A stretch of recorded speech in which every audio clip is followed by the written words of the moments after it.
The repercussions of the government shutdown in the mainland could trickle down to our public schools, according to Guam Department of Education spokesperson Isa Baza. PNC's Rebecca Elmore has the story.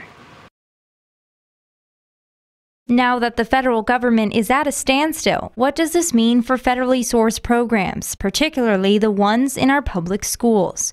GDOE spokesperson Isa Baza tells PNC that we might not feel the effects of the shutdown, at least not right away. She writes, quote, "There will not be a major impact on current funding to Guam DOE if this is a short-term shutdown, like a week or two. However, there could be a greater impact if the shutdown is prolonged."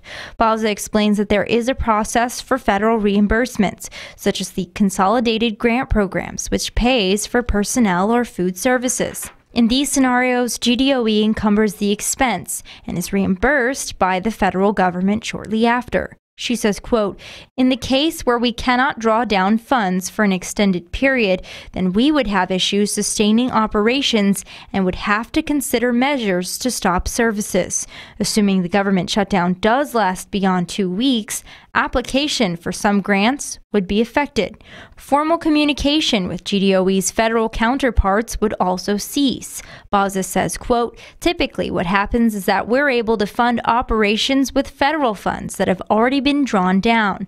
If not drawn down, our inability to access the G5 system will delay that funding availability."